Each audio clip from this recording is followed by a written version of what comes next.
Well, hello and welcome back to Little State Big Voices, Season 3. Season Pew, pew, 3. pew. I hope everyone is well. We had a nice little hiatus. It is the day after Labor Day that we're actually recording, but we had a lot of things, the end of the summer, and the summer was just way too short. Way too That short. part.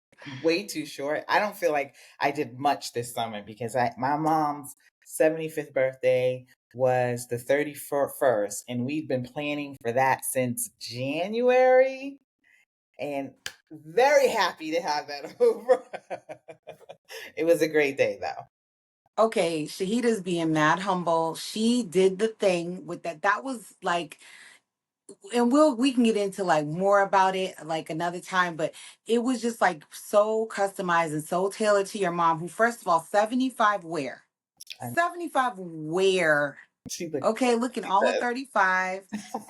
Great sense of humor. And Shahida just did, she paid like homage to her mom in this party. It was every bit her mother, and it was beautiful. yeah, thank you. I appreciate it. I'm glad you were able to attend as my partner in crime. But today we have a special guest coming on, and Tracy's going to do one of her fabulous introductions. Bring it on. Okay, so I'm actually going to read off what I have here in front of me because I need to make sure I hit all the cues, and then I'll go off script and talk from the heart, okay? So our guest today, our first guest for season 3 is Sara Monteiro.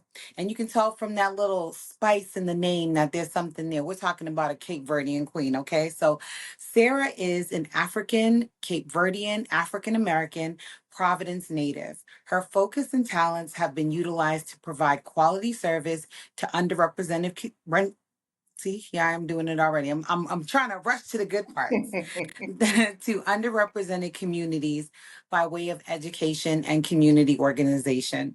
She is an entrepreneur and an artist. As a mother, she is passionate about creating and supporting fruitful programs for inner city youth. She's a University of Rhode Island alum with a background in African American studies I love and that. human development. Yes, come on, snaps for my queen. So she's also served as co-chair for 6 years over at URI for that department. She specializes in managing community partnerships and directing special projects. Sara is passionate about serving and collaborating, and she's just like a community partner all over in spaces where she's needed. As a resident artist at CIC, she produces art as a form of storytelling about her rich ethnic background, and she's a first generation Cape Verdean, so she's got a lot of stories in her. Wow. So through poetry, she evokes conversation about race, identity, and purpose. And she is the proud owner of Distant Relatives LLC and Outspoken. And she is about to celebrate a huge anniversary. I will let her tell you more about it. Shahida, please bring Sara out for the people to enjoy. I will do that. And I just messed up. Here she is. Here she is. Quack, quack, quack, quack, quack, quack. Yay! Here she is. I Hello. know. Welcome, welcome, welcome, Sada. So I just kind of I read your bio, but I was also, just saying I'll say a little bit from the heart too. Like literally the first day I met you, which was at the Motif Awards, it was last year, it was 2024, was the Motif Spoken Awards. I immediately was like, who is this person? I need to know who she is immediately. And then I saw your children and I was like, oh no, I definitely have to like find out who this person is because you just had a presence about you and then you actually did your art. And I was like, yeah, she's not going to be able to get rid of me. So Oh, that's a good problem to have. yeah, but I was just telling the people you got Outspoken, you got Distant Relatives. you actually, people probably walked right past one of your big projects in the Providence Place Mall that was Yeah, up on the Bridgeway. So tell people a little bit about what you do and also tell them about your upcoming anniversary celebration, please. absolutely. Well, first of all, just like a lot of gratitude. It never gets old to hear how people are viewing you. And if it's in alignment with what I'm trying to do, I always give gratitude for that. So just thank you, and thank you for not just seeing me, but my children too. One of the poems I always say is I am who I am because I am loved. I'm not lucky, I'm loved. And that's my story, and I'm sticking to it. And I think that that is my ministry, is love. And so I've been in education for over 20 years, um, mostly in the administrative side of things and understanding data and understanding how our communities are impacted. And my family came to this country primarily to seek educational opportunities. And so it's been my job to make sense of their sacrifices, and be at the forefront of telling their stories. And I identify as a child from the South Side. I was born and raised in Providence. One of my favorite things to say is when people tell me to go back to where I came from, that only lands me at women and infants. Um, so I'm from Rogue Island. I was trained by these folks. I know how to really get in the ring with the best of them, and I use all of what I perceive as my superpowers to then empower the next generation. And I hope that people see that not only in my personal life, but also professional. Wow. So you said your parents are from Cape Verde. And we Yeah, hear that yeah, all the time. And this area is very rich with the Cape Verdean culture. And I know Tracy has said that you infuse a lot of that into your poetry. And yeah. I was married to a Cape Verdean. I do have God bless half you. children. Yeah, I know. I said was.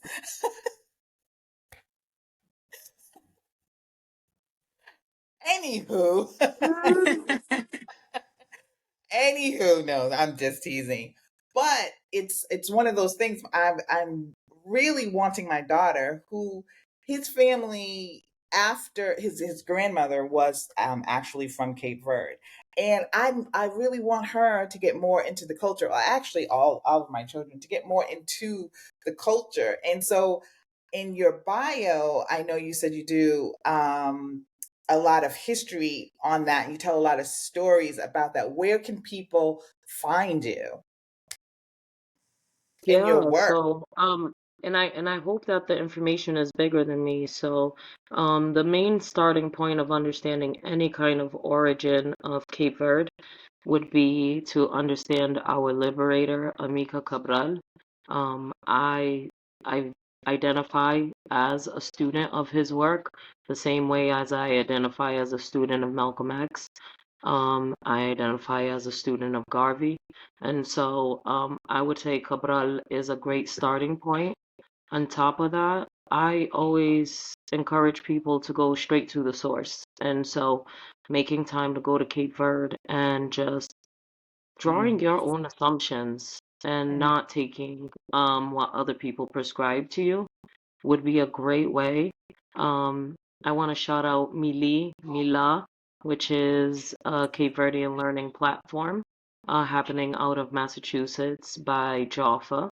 And then you have the Cape Verdean Museum in Pawtucket. So there's lots of touch points in which you can make that connection, and I readily offer myself up as a resource as well. That's beautiful because it's one thing to go into the community and tell the community what they should do. It's another thing to actually put yourself out there and offer teaching because that can be exhausting. It can be draining. People want to be allies, and you can even be an ally to another African American, but that can still be draining, if people are not receiving, and like you said, people need to draw their own conclusions too. I personally would love to take a visit to the museum in Pawtucket. My first exposure to like Cape Verdean culture was just living in Boston. You know, off Dudley Street, that was like where all the Cape Verdeans lived. And so just like having Yeah. friends, going to their houses and getting that exposure. Then my husband having a really close friend who's Cape Verdean and being invited to their family gatherings. And I'll be like, oh my gosh, this is like going it is like literally like a world within a world. And I just always have fun when I'm with Cape Verdean people. So I'm just like, y'all to me are the life of the party. And you actually talked a little bit about that last year when I saw you speak. You were talking about growing up in this big Cape Verdean family, and y'all just have parties every week. I'm like, that sounds amazing. It was magical. I don't think I fully could understand that when I was a kid, but it was magical. I grew up with a lot of Cape Verdean celebrities circulating in and out. My uncles had and my mother a public access channel in which they kept the Cape Verdean diaspora abreast to what was happening in Cape Verde. And then my Mm. uncles had the radio station on Saturday that aired off of WBRU, but aired all the way to Massachusetts. And so I grew up in a lot of the logistics of behind scenes of doing camera work, audio, and understanding numbers, understanding how to reach people, and understanding the importance of holding on to that hospitality portion of our culture. I just looked up the Cape Verdean Museum and they have some very interesting stuff. I had no idea, and I've passed that so many times and didn't think it does. It's not your usual typical looking museum. I thought it was just like a social club, but the I'm looking at some of the artifacts and art and stuff in here. Absolutely gorgeous. So yeah, Yeah. we're definitely gonna take a visit Field there. trip. Come Mhm. on. We got to get a field trip going over there. And it's so funny because, like what Tracy said, growing up in Massachusetts, of course. But when I was very young, most Cape Verdeans, I don't think referred to themselves as Cape Verdeans. They always said Portuguese. So when I was in Boston, and it wasn't until like, oh my gosh, almost the 90s, where those people who I called Portuguese were like now then saying, oh, I'm Cape Verdean. So I used to hear it was a Portuguese too. switch up. Hmm. It was a switch up from Portuguese to now Cape Verdean. Oh, we Yeah. good? No, no. Hold on. I messed up because I'm gonna spill the tea. Herbal and verbal. Oh, okay, go ahead. Yes. Let's go. Y'all, and this is to my fellow Cape Verdeans, and this is a PSA. Much credit to us. Cape Verde is a brand new country in the sense of it gained its liberation in 1975.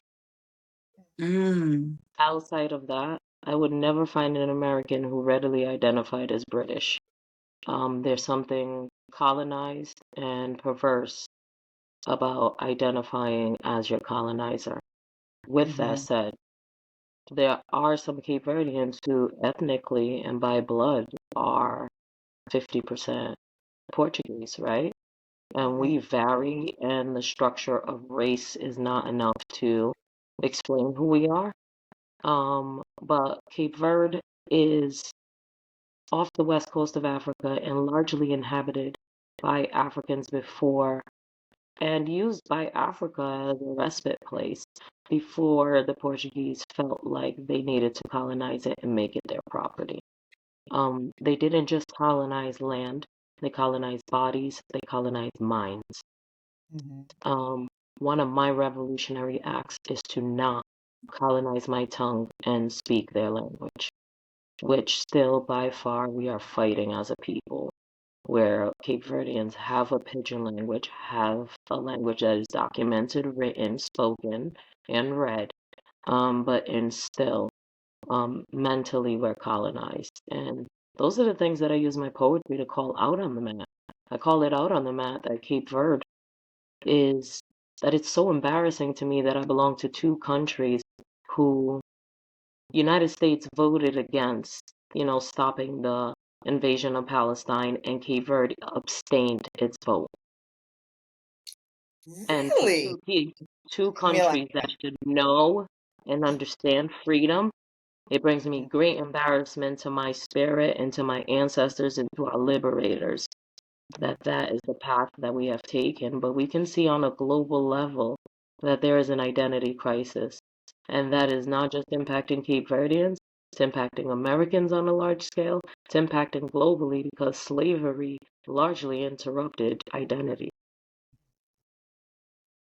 And that's deep. And knowledge is such power because this is maybe something that, like you said, your own people might not even fully understand all the things that are going on because maybe they're a couple generations forward and they are identifying as Americans. I experience this sometimes within my Latinx culture because Cape Verdeans are not Latinx. So let's be clear.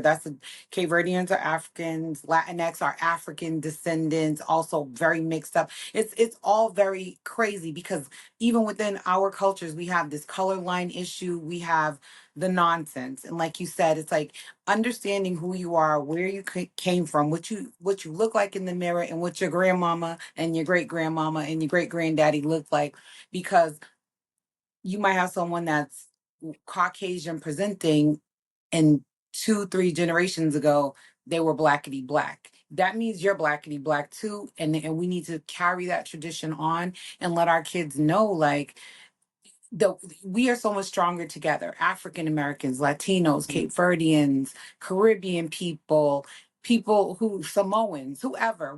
If you're ethnic and you've been colonized in any way, we're so much stronger together instead of infighting and fighting each other. That's a big topic Yeah, that's going around Providence right Huge this topic moment. right now. Yeah. it's a problem that we've had because again, at the forefront of all of those conflicts is colonization, right? And again, mental colonization of when my family came to America, the Portuguese who were orienting them to Providence explained to them that where they are going to live, that there's going to be other Negroes, but they are not the same kind of Negroes as us. And so that seed of separation was planted right from the onset. You know, it's systems like taking the bus together that brought our families together. It was systems like shopping at the same bodega that brought our families together. It was systems of mothers wanting the same thing of safety, education, and prosperity for their children that brought us together. But there was a preset division um, that we could have played into. And I thank God that I was raised onto a righteous woman and a freedom fighter who never fell for that okey doke. I mean, in my house, we woke up to Gypsy Kings. It went to Cape Verdean music, to jazz, to we were raised with such rich ethnic appreciation for the diversity that was surrounding us, and we were not raised with fear. And that's what the seed is in people's hearts when they need to run to division. It's that fair. And I come from a spiritual folk who believe in a creator.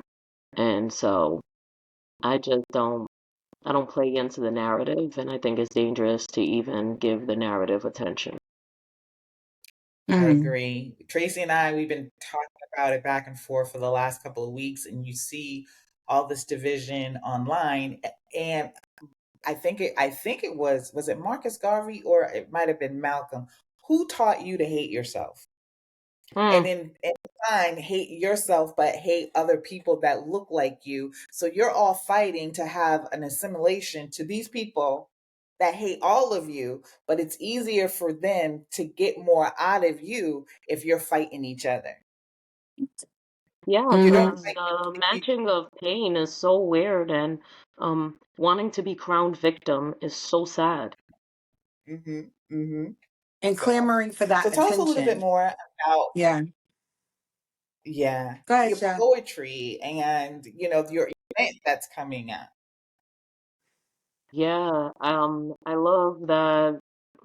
I spiritually believe that whenever like something big or good is going to happen, that there's always meant to be a distraction. Mm-hmm. Because the 4-year anniversary is exploring the idea or the theme of protection. And So there's an installation at Avenue Concept currently that's going to lend itself to the show. And the show is called This Is Us, A Taste of Culture. And it's exploring the diversity of blackness, that blackness is not just one thing. And it's opening up conversation about individually, where has your journey brought you and how do you self-identify and what parts make you feel empowered? Because that's what we should be discussing. It's not this like Mhm. one size fits all model. We know that. We know that snatching each other's black cards is just corny. We know that stunting on our community is just corny. And so, like, who are we? And like, let's talk about the beautiful parts of us.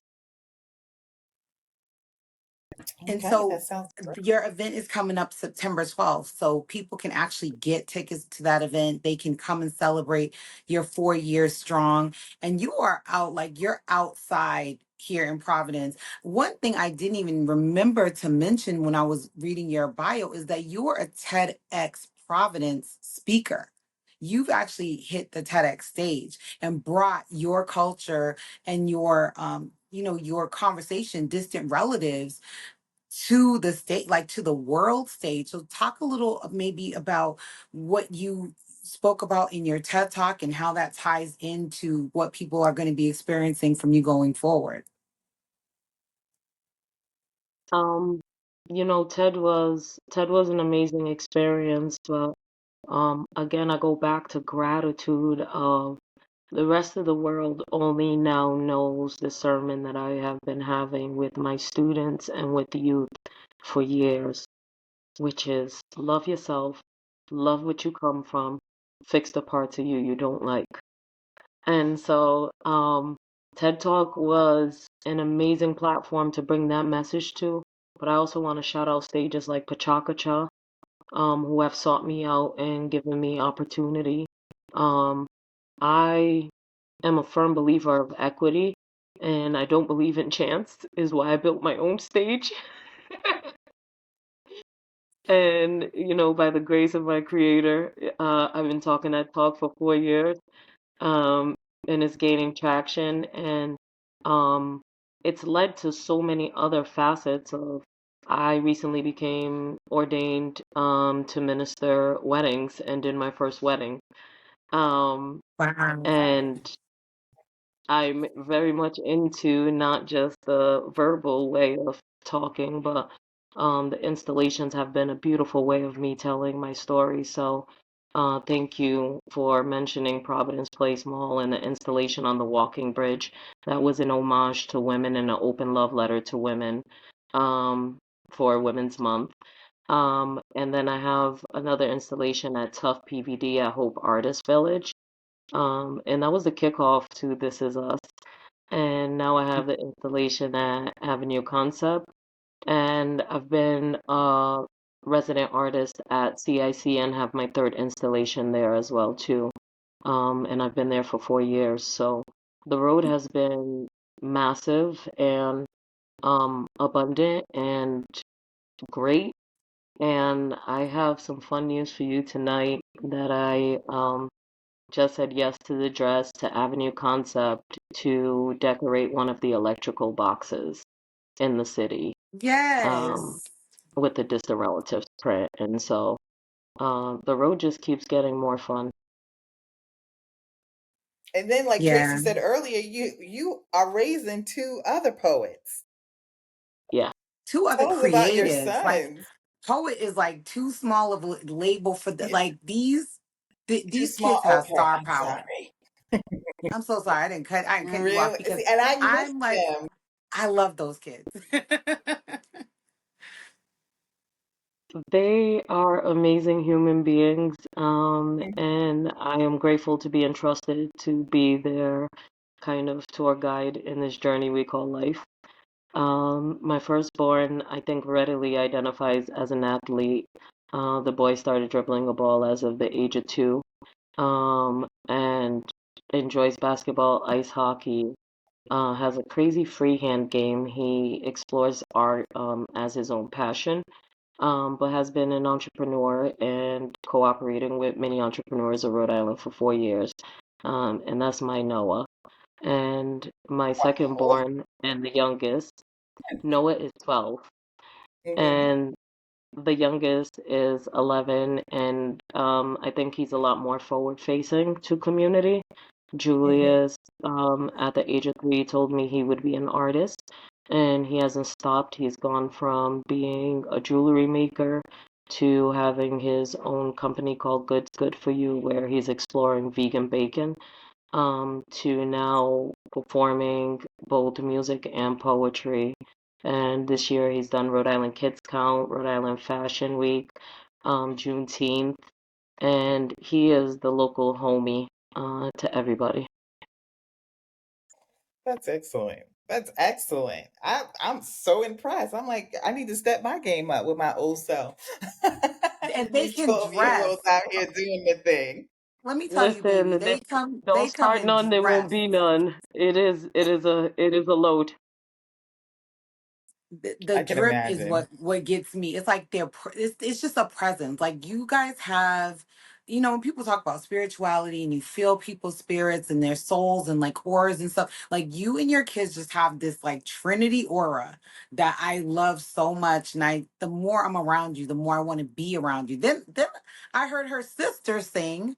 And I was just like, where does the talent end in this family? Like your sister, I mean, her voice, golden, just beautiful family, beautiful, and just what you want to see when you talk about the fabric of the community and what's so beautiful about the city, about this city that we live in is just like people like you all.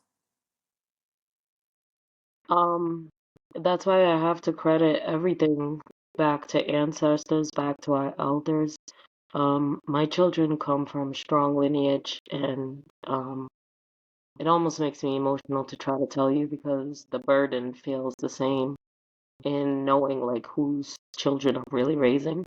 And so their great grandfather was the first black man to complete the Boston Marathon. His name is Aaron Morris, and they come from Barbados originally, and also Jamaican lineage, and by way of Brooklyn. And so their family are powerhouses and movers and shakers and people that have just paved the road for us to be flourishing the way that we do right now.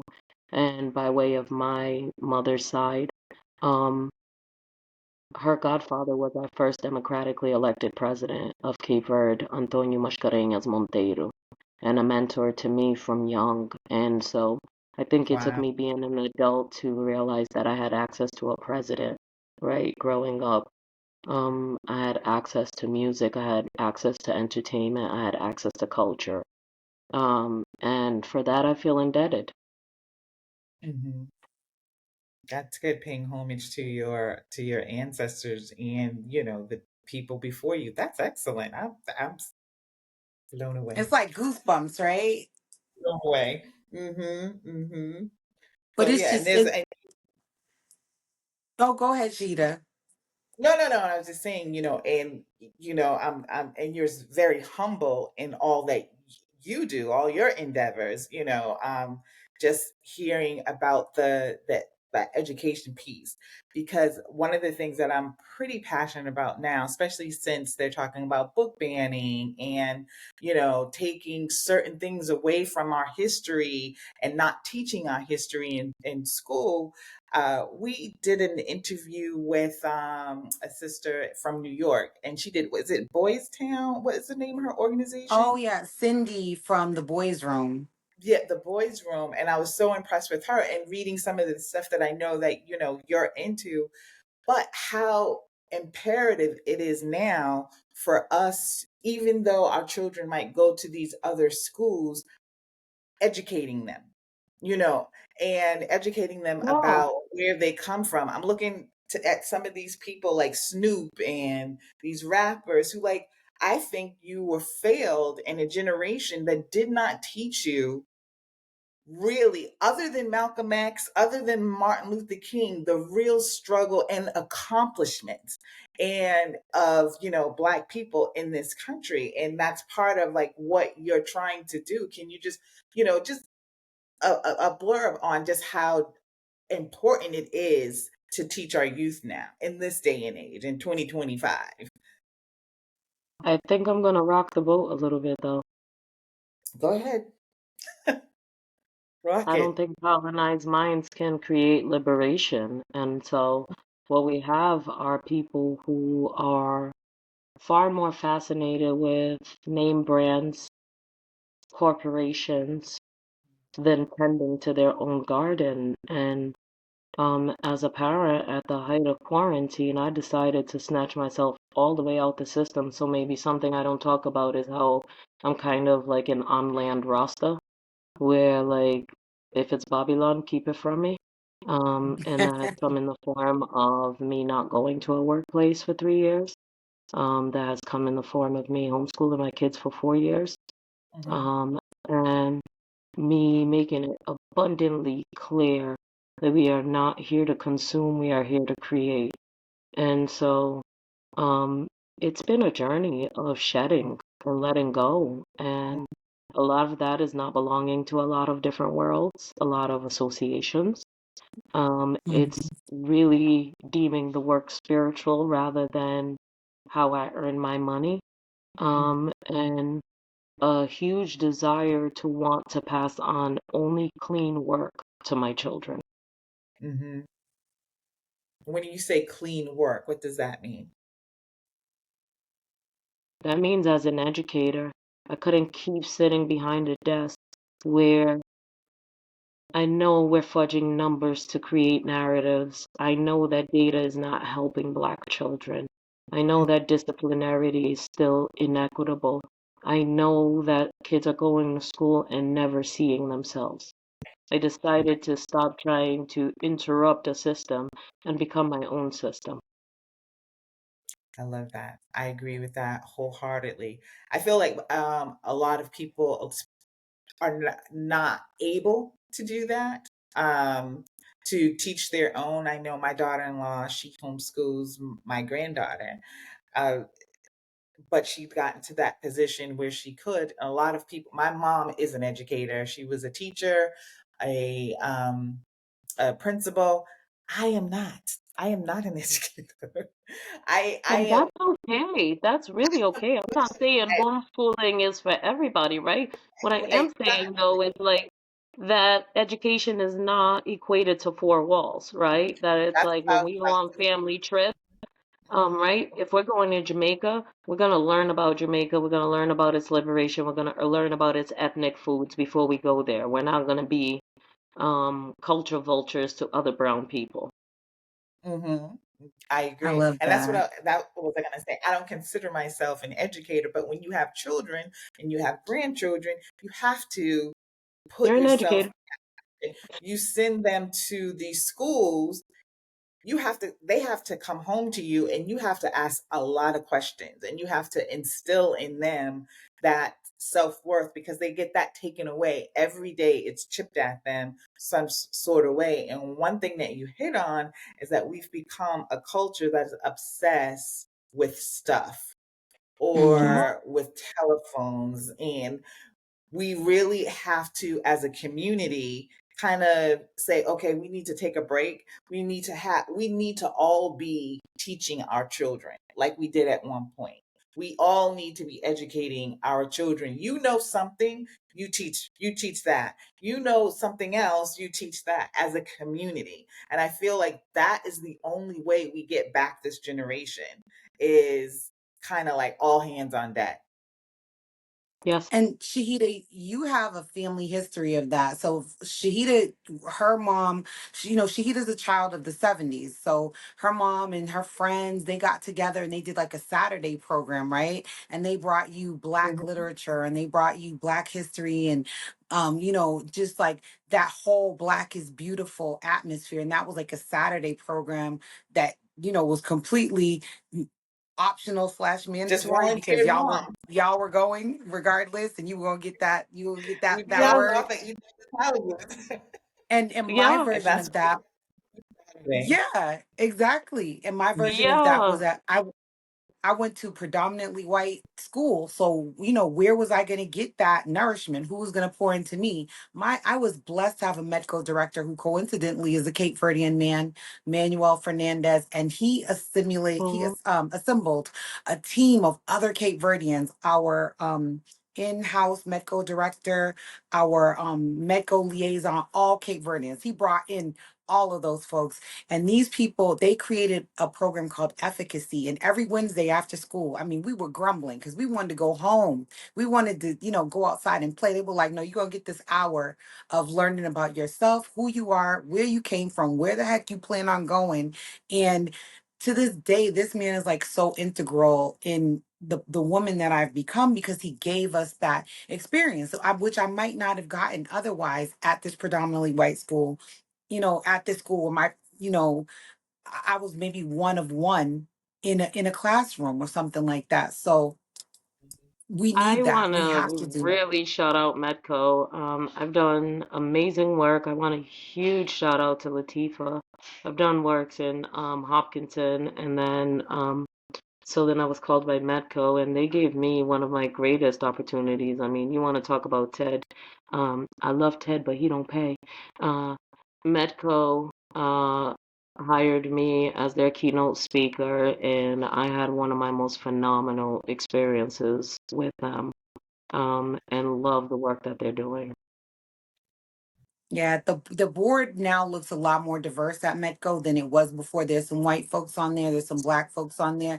But my bestie, Tracy G, she actually is on the board and she's bringing efficacy back to Reading High School because we had that experience together in Wayland High School. So Medco definitely, they're doing the damn thing and they're making sure, and that's kind of what the boys' room does. Cindy's focus is young black men who are and boys who are going to predominantly white Yeah. schools who otherwise would not get everything they need because the parents are working or they don't know how to communicate the information. Maybe they have some knowledge but they don't Yeah, have all of it. Like you said, Shahida, this one bring in this one bring this, and give it to them all in one place because it's a strong foundation, for these kids. So, and another Cape Verdean king, my daughter's middle school teacher, Mr. Mbalashaka, who completely shed his Portuguese colonizer name, took on Mbalashaka, and he had those kids black and militant, okay, at Smith Leadership Academy. My daughter was coming home dropping jewels on me. So, and we have to encourage that. We have to encourage the village helping us shape our children.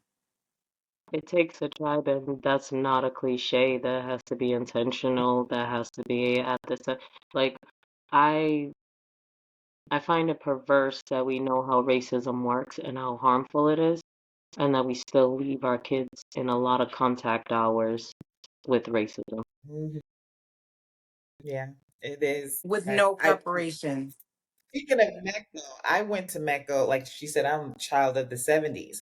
And I went to Mecca for the first and second grade. But when you're that young, you don't know what racism really is. And I would come back home and tell my mom certain stories, like, what would happen. Oh, the kids on the bus, we can never clap the erasers, which obviously must have been a big deal in the first grade, clapping those erasers.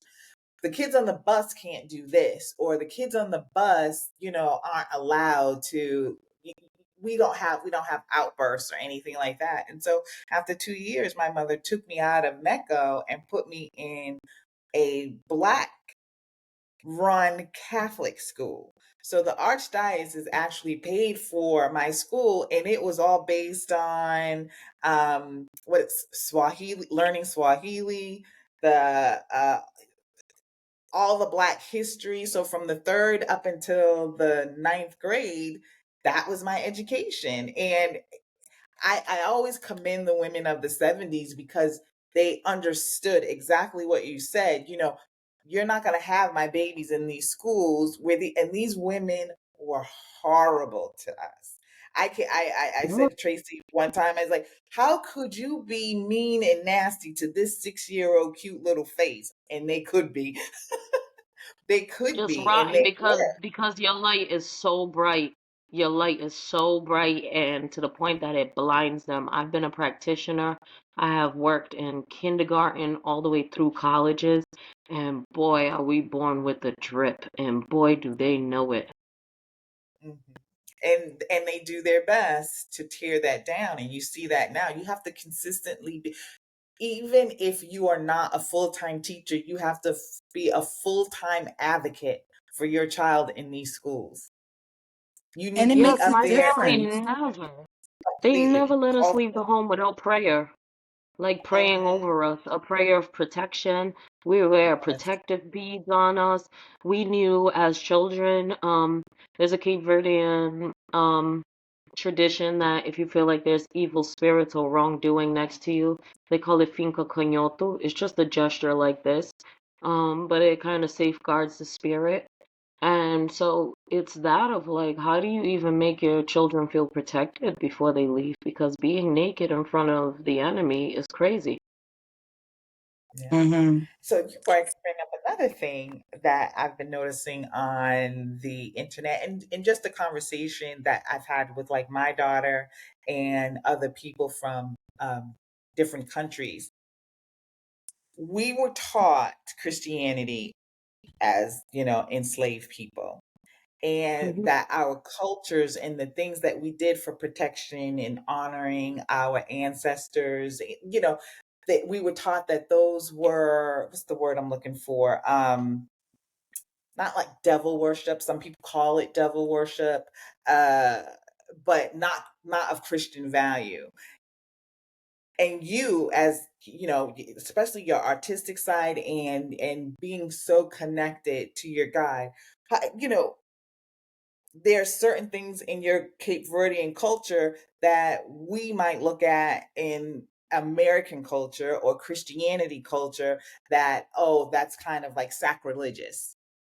And I'm seeing a new wave with, a lot of Black people saying, wait a minute, you know what, this actually isn't, what you're teaching me in schools or some of these churches, that doesn't even align with my beliefs from my soul. But what originated from Africa, that religion, that culture, that connection with God and how we might, pray, that aligns with it. And that is not a bad thing. So I'm seeing a lot of people kind of have that same mindset that you have about how do we go about protecting our peace, but also the prayers that we give out. They're not so much Christian prayers anymore.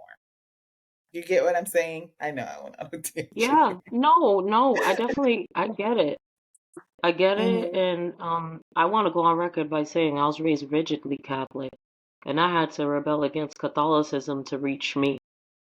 And so in one of Mhm. my poems, I say I had to die to myself to find real truth.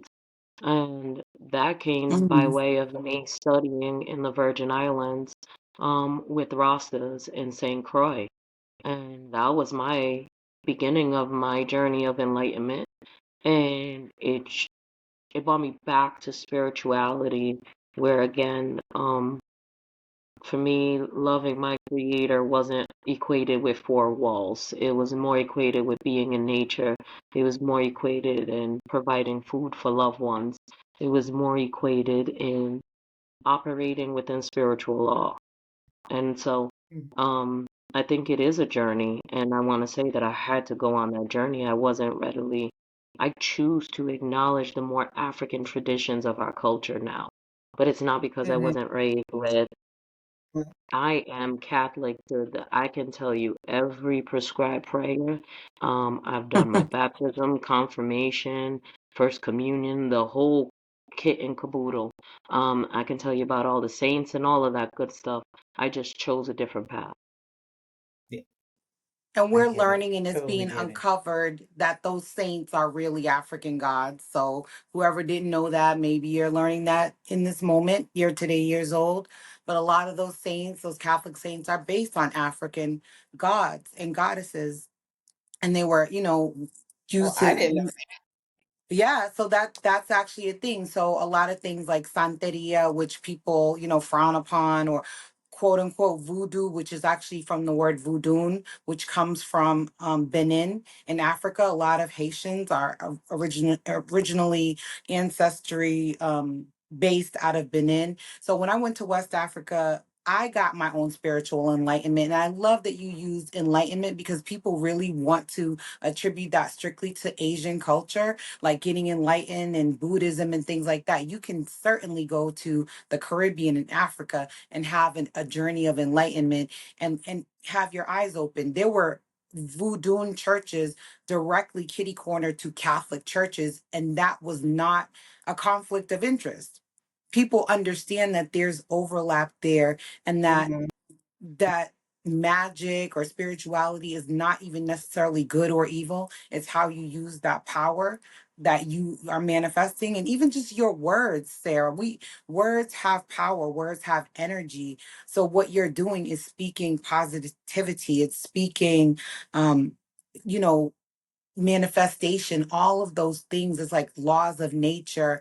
And so in Shahida, I'll try to find some information I can post about like the overlap of some of these saints and the African gods, Yeah. because that's something that I learned, and it's coming more to light. People are learning more about it because we're so much on the internet now and things are hitting us a lot faster than before. But you said you just learned it for the first time today, but that is true, because as people of color, as Black people, as Africans, they had to hide their spiritual celebrations so that they wouldn't get in trouble. So, but what's crazy is if you look at the Catholic Church, if you look at certain churches, how many rituals do they do in the 30 minutes to a 60 minutes that you're sitting there? They're pouring the blood of Jesus, they're lighting the incense, they're doing like all the things that we were doing that they said we can't do because it was savage. But it's not savage when you do Mhm. it, when you eat the body of Christ. Come on now. Basically. So Yeah, you gotta there's not that. fall for the trickery. It's a lot of Mhm. trickery. And I And just So want everything to who that's say written what this down. that the first Mhm. Christian Bible comes out of Ethiopia, right? And it's the Kebra Nagast. And so if you start there, I think that the road becomes really wide in understanding the way that even Mhm. religion was interrupted. And look who made the edits. yeah, Ask yourself that question. there you go. So we are running up on our time. So I would love for you to reiterate about your program coming up. It's this month, right? September 12th, Tracy said? September 12th, 6 to 9 at Avenue Concept, which is nestled in the neighborhood I was raised in. I am so excited to be back home on the South Side for this show. Um, a Mhm. lot of people feel a lot of different ways about the South Side. I feel nothing but love and excited to be back. So September 12th, 6 to 9 at Avenue Concept And Oh, tickets great. are It on was great Eventbrite. having you. on Okay, Eventbrite. go. Yep. Finish. Finish. I was gonna say tickets are Let people know on where they can Eventbrite, buy them. and we will be there. So we'll be there celebrating and cheering you on, because year four is just the tip of the iceberg. Because we haven't even touched the stuff that Sarah actually does. You have to experience her. That's my opinion. Go experience Sarah. Talk to her. Okay. She's a connector. She's a dinner hostess. She's a spoken artist. She's all these things. Just like one big bundle of goodness. And that's why I was so happy for you to kick this season off for us, because it's going to set a tone. I think it's going to set a tone for I how hope we're going to be so. moving season 3. Because we are in celebration mode and we're not moving out of there. Like, I rebuke any energy that's distracting to that. When y'all come, I want y'all to expect everything from R&B to hip hop to soca to funana, to salsa. Like, we are gonna celebrate every ounce of us, and tell the stupidity to just go and have an amazing time. I'm looking Yep. forward to it. I am looking forward to it. So until next time, Tracy, you can You catch know us where to where? find us. How you know where to find us? Instagram, YouTube, Facebook, Spotify, wherever podcasts are heard. But there's one place, Sarah, and I don't know if you ever heard us say this before, but there's one place you will not find us in this moment. She to tell the people where they won't find us. I usually say motherfucking TikTok, but I feel like when a poet and an artist is around, I need to express that better, but I don't have the word. But you will not find us on TikTok Not yet. until We're they not get their here for the stuff together. foolishness. I Yeah. don't tick or talk, and somebody told me that I just want to stay behind. I want to join. I want Mm-mm. to join your army and staying off the tick and talk. No, it's that third eye. We got You that need third to. eye. We see They're through not the for we us see right through it. now. Well, none of Mm-mm. them really are. Yeah. I wish we created a real black forum. You know, it would be awesome. But We got because to we're manifest lit that. Yeah, But I wherever like we in go, person. in we person make too. those platforms. We really do. Yeah. We really do. But until next time, have a great week. We'll be back next week. And till then, peace out. Peace out.